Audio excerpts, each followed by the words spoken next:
Hello दोस्तों, कैसे हैं आप सभी लोग। आशा करती हूँ आप सभी लोग स्वस्थ होंगे और मस्त होंगे। हमारे इस चैनल डिवाइन शिप्रा में आपका बहुत बहुत स्वागत है। जब इस ब्रह्मांड में केवल अंधकार था, तब ब्रह्मा जी के मानस पुत्र ऋषि कश्यप और उनकी पत्नी माता अदिति ने संतान प्राप्ति के लिए हजारों वर्षों तक घोर तपस्या की।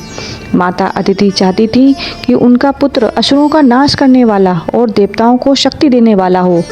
तब साक्षात परमेश्वर ने हिरण्यगर्भ के रूप में जन्म लिया, जिसे हम सूर्य कहते हैं। उनके जन्म लेते ही पूरे ब्रह्मांड में ओम की ध्वनि गूंज उठी और अंधकार का नाश हो गया। सूर्यदेव का तेज इतना प्रचंड था कि उनकी पत्नी संज्ञा उनके पास जाने से भी घबराती थी। संज्ञा ने अपनी तप से अपनी छाया देवी को जन्म दिया और खुद तपस्या करने बन चली गई। जब सूर्यदेव को इस रहस्य का पता चला तो वे क्रोधित होकर ब्रह्मांड को भस्म करने लगे। देव शिल्पी विश्वकर्मा ने सूर्य के तेज को तराशा।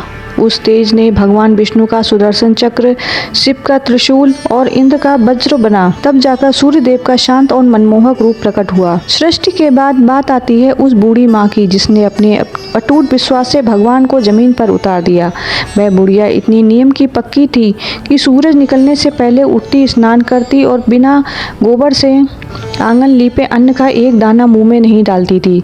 उसका मानना था कि पवित्र आंगन में ही सूर्य की पहली किरण का वास होता है। उस नगर में एक ऐसी औरत रहती थी जो दूसरों की खुशी देखकर जलती थी। उसने देखा कि बुढ़िया के घर में कभी धन की कमी नहीं होती। उसने साजिश रची, अगर मैं अपनी गाय का गोबर इसे ना दूं तो ये आंगन नहीं लीप पाएगी, और जब नियम टूटेगा तो सूर्यदेव इसे दंड देंगे। अगले रविवार उस औरत ने अपनी गाय को अंधेरी कोठरी में बंद कर दिया। बुढ़िया पूरे मोहल्ले में भटकी, लेकिन उसे कहीं गोबर नहीं मिला। सूरज सिर पर आ गया, लेकिन बुढ़िया ने आंगन नहीं लीपा। वह रोते हुए भगवान से बोली, हे नारायण, आज आपकी दासी अपवित्र रह गई। अब मैं अन्न कैसे ग्रहण करूं? वह भूख प्यास से बेहाल होकर सो गई। आधी रात को पूरा घर एक अलौकिक प्रकाश से भर गया। साक्षात सूर्यदेव स्वर्ण रथ पर सवार होकर प्रकट हुए। उन्होंने कहा, माता, तूने मेरे लिए कष्ट सहा है, अब मैं तुझे किसी के आगे हाथ फैलाने की जरूरत नहीं। भगवान ने उसे एक दिव्य कपिला गाय दी। अगली सुबह जब बुढ़िया उठी तो गाय ने शुद्ध सोने का गोबर दिया। बुढ़िया ने उसे उठाकर घर के कोने में रख दिया, लेकिन वह कुटिल पड़ोसन फिर आ गई। उसने देखा कि गाय सोना दे रही है तो उसने चुपके से सोने का गोबर उठा लिया और अपनी गाय का कचरा वहां रख दिया। महीनों तक बुढ़िया को ठगा गया, लेकिन उसे कोई लालच नहीं था। सूर्यदेव ने यह देखा तो सोचा, अब इस दुष्ट पड़ोसन को सबक सिखाना होगा।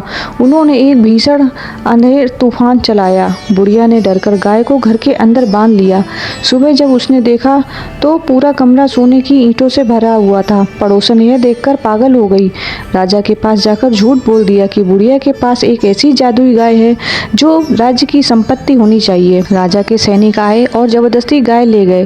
बुढ़िया रोती रही, लेकिन उसकी सुनने वाला कोई न था। जैसे ही गाय राजा के महल पहुंची, सूर्यदेव ने अपनी दृष्टि फेर ली। पूरे राज्य में अकाल पड़ गया, गांव का पानी सूख गया और राजा की आंखों की रोशनी चली गई। राजा चीखने लगा, ये क्या अनर्थ हो गया। तभी आकाशवाणी हुई कि हे मूर्ख राजा, तूने मेरी परम भक्त के साथ अन्याय किया है।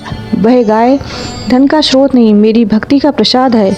अगर अपने राज्य की भलाई चाहता है तो अभी नंगे पैर जाकर उस माँ से क्षमा मांग और उसकी गाय लौटा। राजा अपनी सेना के साथ बुढ़िया के चरणों में गिर पड़ा।